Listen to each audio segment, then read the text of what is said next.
Hello everyone, आप सभी का बहुत बहुत स्वागत है मेरे चैनल BL स्टोरी टेलर पे। और गाइस, आज मैं आपके साथ नेक्स्ट पार्ट लेके आई हूँ म्यूट बॉय का। इससे पहले गाइस मैंने आप लोगों के साथ पार्ट 4 शेयर कर दिया है, उसे पहले जाके सुनिए, फिर ये आपको ये वाला पार्ट समझ में आएगा। तो चलिए आज के एपिसोड को हम शुरू करते हैं। जैसे कि अपने पिछले एपिसोड में देखा था कि लोवांगची जो है वो मून केक लेकर बहुत एक्साइटेड होता है, क्योंकि यहाँ पर काफ़ी ज़्यादा टाइम बीत गया था, सुबह से लेकर शाम हो चुकी थी। इस बीच ये लोग एक बार इन में जाकर भी खाना खा के आ गए थे, और यहाँ पर ये लोग वापस से उस प्रेस में आते हैं, प्रिंटिंग प्रेस में। यहाँ पर ये लोग काफ़ी देर बैठे रहते हैं और ये लोग नदी किनारे जाकर एक ट्री था उसके नीचे बैठ जाते हैं। काफ़ी अच्छी यहाँ पर हवाएं आ रही थी, नदी की आवाज़ें आ रही थी, और यहाँ पर इन्हें बहुत सुकून मिल रहा था। थोड़ी सी धूप भी थी, लेकिन ये लोग छाँव में बैठे हुए थे और इंतज़ार कर रहे थे यीलिंग लाओसू के आने का। शिचन लवांगजी से कहते हैं, लवांगजी तुम्हें लगता है कि यीलिंग लाओसू आएंगे? लवांगजी, जो कि उसकी हिम्मत ना बहुत ज़्यादा वो एक्साइटेड था, लेकिन धीरे धीरे हिम्मत जैसे ही वक्त बढ़ रहा था उसकी टूट रही थी। उसे ऐसा लग रहा था कि अगर वो यहाँ इंतज़ार करता रहे और अगर यीलिंग लाओसू नहीं आए तो क्या होगा। अचानक से उसकी नज़र जाती है कि यहाँ पर ना पर्पल कपड़ों में आराम से कुछ लोग आ रहे थे। यहाँ पर वांगची जो था वो एकदम से चौंक जाता है और झांक कर देखने लगता है। वो देखता है कि यहाँ पर काफ़ी सारे सर्वेंट हैं, जो कि 3 बच्चों के साथ, मतलब यहाँ पर एक बच्चे ने पर्पल कलर के कपड़े पहने हुए हैं, दूसरे ने भी पर्पल और एक ने ब्लैक पहने हुए हैं, लेकिन ब्लैक के साथ पर्पल का थोड़ा कॉम्बिनेशन भी है। तो यहाँ पर वो तो काफ़ी ज़्यादा एक्साइटेड होता है, उठ के देखने की कोशिश करता है, क्योंकि वेवोशन कभी कभी पर्पल भी पहन लिया करता था, स्पेशली जब वो बाहर जाता था, तो लोगों को ऐसा ना लगे कि वो जियांग्स का नहीं है। क्योंकि उसके फादर जियांग्स के साथ काम करते थे, तो वो पर्पल इसलिए पहनता था कि ताकि सबको ये लगे कि वो जियांग्स के घर से आया है और जियांग्स के मतलब बड़ी फैमिली को बिलोंग करता है, जिसकी वजह से उसको कोई भी पंगा ना ले, उसके साथ कोई बदतमीज़ी ना करे। इसलिए वेवोशन भी कभी कभी पर्पल क्लॉथ पहन लेता था। लेकिन यहाँ पर सभी बच्चों के जो चेहरे थे, मतलब क्योंकि सारे ही टीनेजर थे, उनके चेहरे यहाँ पर ढके हुए थे एक बैम्बू हेड के अंदर, और वो सारे खी करते हुए, मुस्कुराते हुए, बदमाशियाँ करते हुए आ रहे थे, जिनमें जियांग यानली जो थी वो जो कि बड़ी थी। और यहाँ पर शिचन की नज़र जियांग यानली पे जाती हैं। वो देखते हैं कि यहाँ पर एक इनमें से फीमेल ओमेगा है। यहाँ पर जंगछा जो था वो बाकी सबके साथ मस्ती कर रहा था, और यहाँ पर शिजे जो थी वो वेवोशियन के साथ गुदगुदी कर रही थी, कभी कुछ कर रही थी, और वेवोशियन यहाँ पर की करके वो भी हंस रहा था। यहाँ पर उन सबकी गिगलिंग की आवाज़ें आ रही थी। लेकिन यहाँ पर वांगची फिर से सैड हो जाता है, क्योंकि वांगची को कहीं भी उसका मैच्योर, उसका शिजुन कहलाने वाला वो यीलिंग लाओसू नहीं दिखता। वो सैड होकर बैठ जाता है और कहता है, यीलिंग लाओसू यहाँ नहीं आए। यहाँ पर उसके मन में ऐसी इमेज थी कि उसके जो यीलिंग लाओसू है ना, वो एकदम टीचर जैसे दिखते होंगे, सफ़ेद कपड़े पहने हुए, एकदम क्लीन वाइट पोशाक, बहुत हाई पोनी उस पर लगा हुआ उनके सिर पे हेड एसेसरीज। उसके अलावा वो बहुत ही ज़्यादा अलग हो रहा होगा। उसे ऐसी ही उम्मीद थी कि कोई ऐसा ही अल्फ़ा आएगा जो कि बहुत ग्रेट होगा, दिखने में बहुत सुंदर होगा, जिसके चेहरे पे नूर होगा, और जब भी वो आएगा तो वांगजी उसके सामने नोटो करेगा, उसके सामने झुककर उसे अपने शिजुन यानी कि कहेगा कि आप मेरे शिजुन बन जाइए और मुझे अपने डिसाइपल बना लीजिए। लेकिन ऐसा कुछ नहीं होता। उसे चंद बच्चे दिखते हैं, जिनमें से यहाँ पर एक बच्चे ने अपने पास कुछ चीज़ें रखी हुई थी। उसने एक बैम्बू का बॉक्स रखा हुआ था, जिसमें यहाँ पर उसने काफ़ी सारी चीज़ें रखी हुई थी। जंगछा जो है वो वेवोशन और अपनी शीजे के साथ इस प्रेस में जाता है, और यहाँ पर वेवोशन उन प्रेस वालों को कुछ अपने लिखे हुए चीज़ों को देता है और कहता है कि यीलिंग लाओसू ने इसे भेजा है। यहाँ पर वेवोशन किसी को नहीं बताना चाहता था कि वही यीलिंग लाओसू है। वो यहाँ पर किस तरह से इन चीज़ों को छापना है, कैसे तरीके से लिखना है और क्या क्या होना चाहिए, वो सब चीज़ों की डिटेलिंग बताता है और कहता है यीलिंग लाओसू चाहते हैं कि आप इसे ऐसे छापें। यहाँ पर वांगची थोड़ा सैड होकर बैठ गया था, बट वो फिर भी अपने ब्रदर के साथ इन बच्चों को फॉलो कर रहा था। यहाँ पर वेवोशन जो था उसने अपनी साइन भाषा में सारी इंस्ट्रक्शन दी थी, और उसकी सारी चीज़ें यानी कि सारी लैंग्वेज को जो था हमारा जंगछा ट्रांसलेट करके बता रहा था। I mean, जो भी वेवोशन ने बोला यानी कि साइन लैंग्वेज में बोला, वो सारा जंगछा ने ट्रांसलेट किया। जंगछा ने इतनी ब्यूटीफुल तरीके से ट्रांसलेट किया, क्योंकि ये लोग दोस्त थे, तो इन्हें एक दूसरे की लैंग्वेज इतने सालों से आ चुकी थी कि जंगछा की सारी बातें सुनकर यहाँ पर वांगजी का दिल ज़ोर ज़ोर से धड़कता है और सोचता है कि क्या ये बच्चा ये अल्फ़ा हो सकता है जिसे मैं इतने टाइम से ढूंढ रहा था। उसे जंगछा से उसकी स्मेल से पता चल गया था, उसके फेरोमोन से, कि ये तो एक अल्फ़ा है। क्योंकि वहाँ पर अदर जियांग डिसाइपल इतने सारे थे कि वांगची को ये नहीं पता चलता कि विंग उसे साइन लैंग्वेज में चीज़ें बता रहा है और जंगचा उसे ट्रांसलेट कर रहा है। यहाँ पर वो घुर घुर के देखने लगता है और उसे लगता है यार इस इंसान को इतनी सारी चीज़ें कैसे पता है डिटेलिंग में, क्या यही वो राइटर है। यहाँ पर दूर दूर से जो हमारा वांगची था, जिसकी हाइट अभी बड़ी भी नहीं थी, वो देखने की कोशिश करता है, बट उसे इतना ज़्यादा पता नहीं चलता। जब ये सारे लोग इंस्ट्रक्शन दे देते हैं तो वापस आते हैं। विंग ने यहाँ पर अपने उस लकड़ी के खांचे को अपने कंधे पे फिर से डाल दिया था, लेकिन विंग बहुत थक चुका था, जिसे देखकर जंगचा उससे वो खांचा ले लेता है और कहता है तुम आराम करो। विंग जो कि बहुत ज़्यादा थक चुका था, उसने काफ़ी सारी चीज़ें यहाँ पर लिख के रखी हुई थी, बहुत सारी पोइट्री की बुक्स थी और बहुत सारा सामान था उसके हाथों में। यहाँ पर जो प्यारा सा वांगची होता है ना, वो इन सबको रोकता है। जब उसकी शिजे यानी कि हमारी जियांगयानली, जंगचा और विंग जा रहे होते हैं, वो यहाँ पर जंगचा को रोकता है और कहता है मुझे आपसे कुछ बात करनी है। जंगचा यहाँ पर एरोगेंसी से उसे देखता है और कहता है क्या बात करनी है, क्या मैं आपको जानता हूँ, आप युनबक के तो नहीं लग रहे। यहाँ पर जो हमारा प्यारा सा वांगची होता है ना, वो और शिचन यहाँ पर उन लोगों के सामने बो करते हैं और कहते हैं हम आपसे एक चीज़ बताना चाहते हैं। एक्चुअली हम यहाँ से नहीं हैं, मैं हीलिंग लाउजू की कुछ चीज़ें यहाँ पर ख़रीदने आया था। मुझे उनके आर्ट्स, पोएट्री और उनके जो अपकमिंग ड्रामे थे, उनके 2 बुक में यहाँ से ख़रीद के जा रहा हूँ। प्रीवियस वाला हमारे यहाँ तक आया नहीं और दूसरा भी नहीं आया। क्या आप हीलिंग लाउजू को जानते हैं? जंगचा प्राउडली, बहुत ज़्यादा प्राउड करते हुए कहता है हाँ ऑफ कोर्स, मैं उसे बहुत अच्छे से जानता हूँ। क्यों, तुम्हें क्या करना? यहाँ पर बड़े ही प्यार से हमारा लवांगची कहता है क्या आप मुझे उनसे मिलवा सकते हैं? जंगचा कहता है सॉरी, माफ़ कीजिएगा, हमारे यीलिंग लाउजू किसी से नहीं मिलते, उनकी आइडेंटिटी हाइड है, क्योंकि वो नहीं चाहते कि उनकी जो कला, जिसकी लोग बाग कदर करते हैं, वो कहीं भी जाकर कुछ भी चीज़ें लिख सकते हैं, और वो नहीं चाहते कि उनकी प्राइवेसी में कोई भी हस्तक्षेप करे। ये बात सुनकर लवांगची थोड़ा सैड हो जाता है और कहता है ठीक है, अगर वो किसी से मिलना नहीं चाहते तो, लेकिन मैं उनके लिए कुछ लाया हूँ, क्या आप उन्हें ये चीज़ें दे सकते हैं? जंगचा कहता है क्या लाए हो तुम? यहाँ पर वो उसे मून केक देता है और कहता है मैं ये यीलिंग लाउजी के लिए लेके आया हूँ, क्या तुम इतना कर सकते हो? ठीक है, उन्हें मेरी तरफ से ये दे देना। यहाँ पर जंगचा कहता है ओह तुम मून केक लेके आए हो, ओह ये तो काफ़ी टेस्टी होते हैं, क्या मैं एक खा सकता हूँ? फटाफट लवांगची से पीछे करके कहता है नहीं, तुम नहीं खा सकते, ये सिर्फ यीलिंग लाउजी के लिए है। जंगचा कहता है ठीक है, मैं उन्हें दे दूँगा, तुम एक काम करो, हमारे सर्वेंट को ये दे दो। यहाँ पर वो जैसे ही सर्वेंट के लिए बोलता है, जो हमारा लवांगची होता है ना, वो यहाँ पर डिसाइपल को देने वाला होता है कि तभी वेवुशन अपना हाथ आगे कर देता है। यहाँ पर लवांगची पहले वेवुशन की तरफ देखता है, उसे लगता है कि क्या ये सर्वेंट है, लेकिन कपड़ों से तो नहीं लग रहा। लेकिन जब वेवुशन ने अपने हाथ को आगे कर ही लिया था, तो वांगची यहाँ पर वेवुशन के हाथ में दे देता है और कहता है इसे संभाल के रखिएगा, ये हीलिंग लाउजी के लिए है। यहाँ पर वेवुशन लवांगची की तरफ देख रहा था अपनी वेल से, और यहाँ पर वो नोट कर देता है, क्योंकि वो बोल तो सकता नहीं था, और वो मन में सोच रहा था ये मेरे लिए गिफ्ट लेके आया है, इतनी दूर से चल के आया है।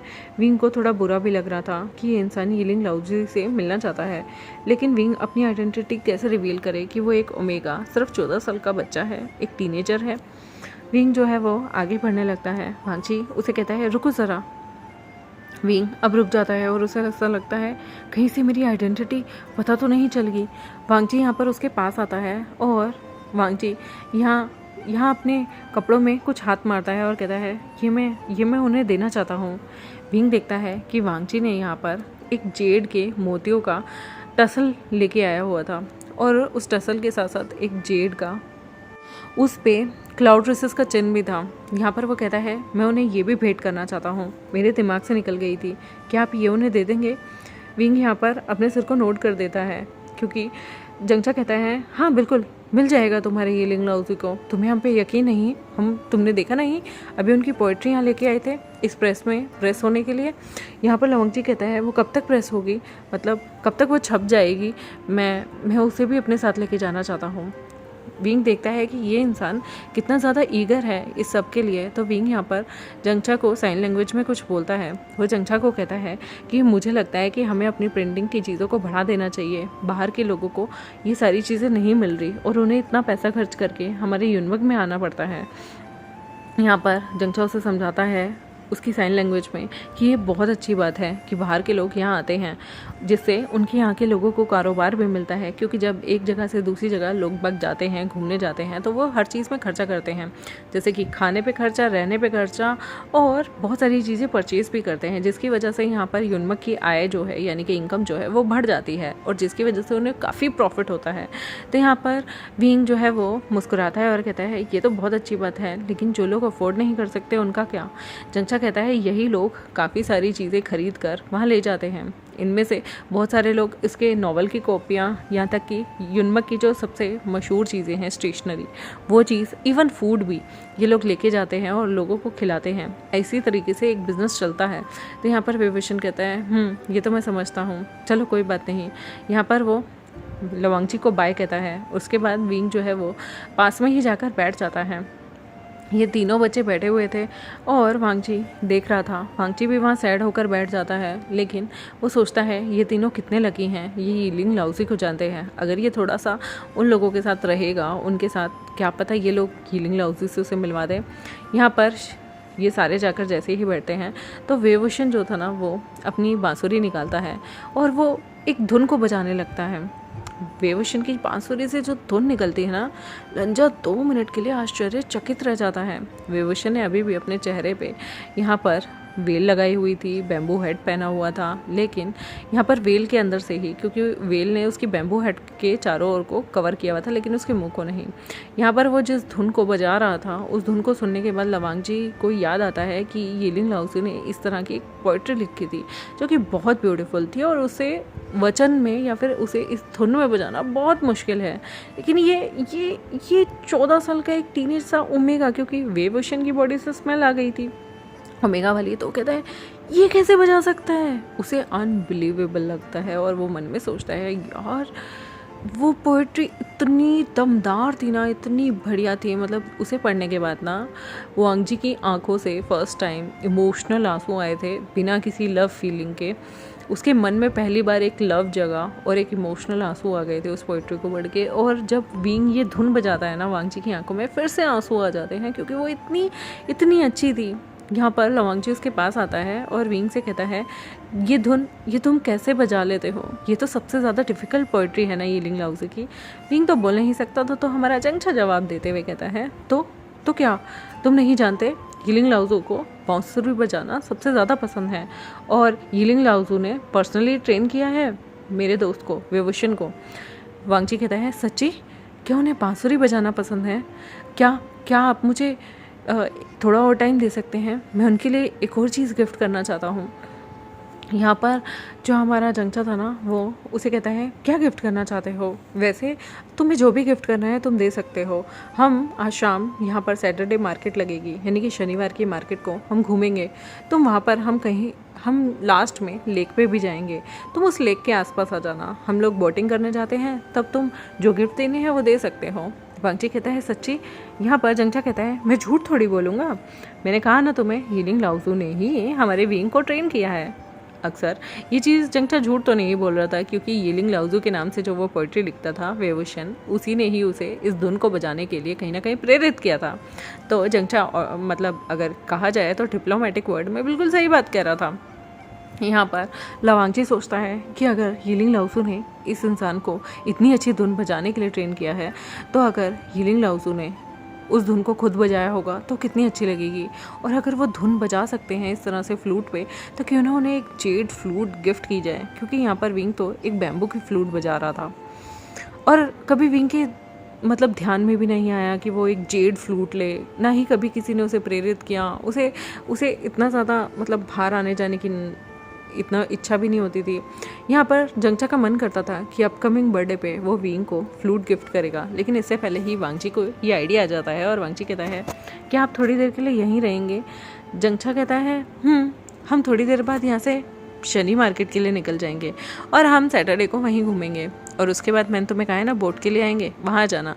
यहाँ पर ये लोग अपने अपने रास्तों से अलग हो जाते हैं। जब ये अलग हो जाते हैं, यहाँ पर जो हमारा प्यारा सा लवांगजी था वो शिचन का हाथ पकड़ के उसे कहता है ब्रदर जल्दी से जल्दी एक इंस्ट्रूमेंट की दुकान पे चलो। ये लोग वापस से मार्केट में आते हैं।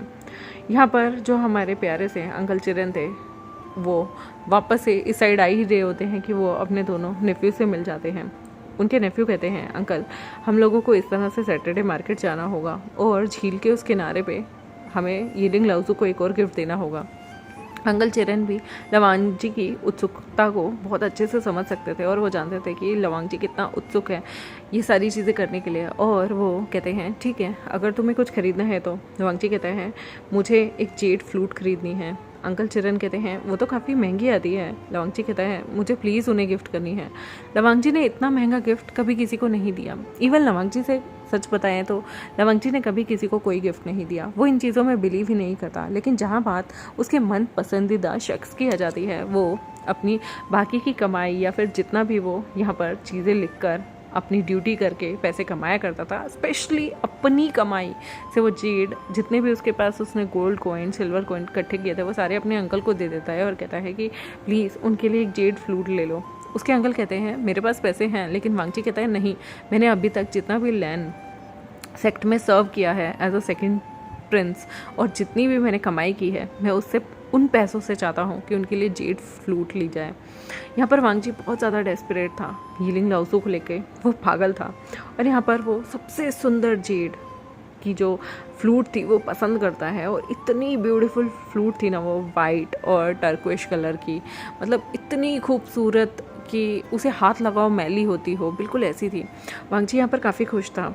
यहाँ पर जो वेवुशन था और बाकी लोग थे वो वांगची के भेजे हुए मून केक्स खा रहे थे, क्योंकि वो लोग यहाँ पर घूमते घूमते उन्हें भूख लगाई थी। और अगर देखा जाए तो वांगची ने वो सारी चीज़ें वेवुशन के लिए ही खरीदी थी, यानी कि यीलिंग लाओज़ू तो हमारा वेवुशन ही है। ये सारे उसे खाने लगते हैं। वेवुशन को मून केक बहुत पसंद थे, वो बहुत खुश था। यहाँ पर बड़े ही प्यार से जो हमारा जंगछा था वो कहता है अगर इस जैसे एक दो फ़ैन और आ जाए विंग तो हमें तो रोज़ रोज़ गिफ्ट मिलेंगे। विंग यहाँ पर मुस्कुरा रहा था और इशारों में कह रहा था नहीं नहीं, लालच बुरी बला है। लेकिन जंगछा कहता है तो क्या हुआ, तुम्हारी वजह से मैं अमीर बन जाऊँगा, और अमीर बनना किसे नहीं पसंद। तुम देखो हमें मून केक खाने को मिले, पिछली बार किसी जिन सेक्ट से तुम्हारे लिए कितने सारे गिफ्ट आए थे, तुम भूल गए वो सारी चीज़ें। प्रेस वालों को इतने सारे गिफ्ट मिलते हैं और वो सारे गिफ्ट हमारे सर्वेंट के थ्रू हमारे सेक्ट में आ जाते हैं। वहाँ की एक से एक चीज़ें मिलती हैं, लेकिन ये इंसान तो पागल है, ये तो छोटा बच्चा है और फिर भी तुम्हें लेकर इतना ज़्यादा फैसिनेट मैंने कभी नहीं देखा। ये बेचारा सोच रहा होगा कोई बहुत बड़ा लड़का है यीलिंग लाओज़ू जिसे मिलने के लिए तड़पे जा रहा है। बेचारा पुअर, उसे ये भी नहीं पता था उसके सामने यीलिंग लाओज़ू खड़ा है। यहाँ पर वेवुशन इशारों में कहता है मैं अपनी आइडेंटिटी रिवील नहीं करना चाहता। मेरा मन तो बहुत कर रहा था उसे बताने का, जिस तरह से वो इतनी दूर से चल कर आया। यहाँ पर जंगछा कहता है कोई बात नहीं, अभी तुम्हारी सेफ्टी पर्पस ज़्यादा ज़रूरी है रेदर देन तुम्हारी आइडेंटिटी रिवील करने के। कोई बात नहीं, उसे 2-3 चक्कर और काटने दो युनमक का, इसी बहाने युनमक की कमाई काफ़ी अच्छी हो जाएगी। वेवुशन को दिल ही दिल में बहुत बुरा लग रहा था वांगची के लिए, क्योंकि वो इतने एफर्ट डाल रहा था। ये लोग यहाँ पर और भी चीज़ें खाते हैं और उसके बाद वेवुशन यहाँ पर वांगची की चीज़ों को जो कि उसने टसल रखा हुआ था उसे काफ़ी अच्छे से घूर कर देखता है। यहाँ पर जो हमारा प्यारा सा क्यूट सा जंगछा था वो कहता है ये काफ़ी महंगा लगता है ये लोग काफ़ी रिच हैं। यहाँ पर वेवुशन उसे फिर भी संभाल के अपने कपड़ों के अंदर रख लेता है। उसके बाद ये लोग झील के किनारे जाते हैं और झील के किनारे ही वेवुशन एक बड़ी प्यारी सी धुन बजाता है, जिसे सुन के यहाँ के लोग काफ़ी खुश हो जाया करते थे, मन मुक्त हो जाया करते थे और उनका और भी ज़्यादा मज़ा मतलब 4 गुना ज़्यादा बढ़ जाता था। वो यहाँ पर राइड लेता है और उसके बाद वापस आता है। वेवुशन की धुन से यहाँ पर लवांगची को पता चल गया था कि वो लोग कहाँ हैं। लवांगची भी जाकर किनारे पर खड़ा हो जाता है। जब ये लोग वापस आ रहे थे इन सब ने वेल पहनी ही हुई थी, क्योंकि ये लोग अपने रिवील नहीं करना चाहते थे अपने चेहरे को, स्पेशली अपनी आइडेंटिटी को। तो यहाँ पर वेवुशन की तरफ अपना हाथ बढ़ाते हुए वांगची कहता है क्या तुम यीलिंग लाओज़ू के स्टूडेंट हो ना, तो तुम एक डिसाइपल हुए और मैं भी उनका स्टूडेंट बनना चाहता हूँ। तो हम दोनों एक तरह से हमारे बीच एक डिसाइपल्स का दूसरे डिसाइपल के जैसा रिलेशनशिप बन जाता है। तो हम लोग कहा जाए तो एक जैसे हुए। मैं उन्हें यीलिंग लाओज़ू को ये गिफ्ट देना चाहता हूँ। वेवुशन इशारों में पूछता है कि क्या है। वांगची को चीज़ समझ में नहीं आती तो जंगछा कहता है ये पूछ रहा है कि क्या है। तो वांगची कहता है ये मुँह से बोल के क्यों नहीं पूछ रहा। तो जंगछा कहता है ये डिसाइपल बोल नहीं सकता, इसलिए यिलिंग लाओज़ू ने इसे अपने अंडर लिया है। वांगजी को थोड़ा पिटी फील होने लगता है हमारे वेवोशन के लिए, लेकिन फिर भी वो एक्साइटमेंट से कहता है, ओह इसमें क्या है, मैं तुम्हें दिखाता हूँ। वो यहाँ पर खोलता है और एक जेड फ्लूड होती है जो कि बहुत खूबसूरत थी, जिसे देखकर तो हमारे जंगचा, शिजे और बाकी सारे डिसेबल का मुंह खुला रह जाता है। बहुत एक्सपेंसिव थी और इसका जो जेड था वो हाथ लगाओ मैला होता, इतना खूबसूरत कि यहाँ पर वेवोशन भी 2 मिनट के लिए हक्का बक्का रहता है और मना करता है कि मैं ये नहीं लूँगा।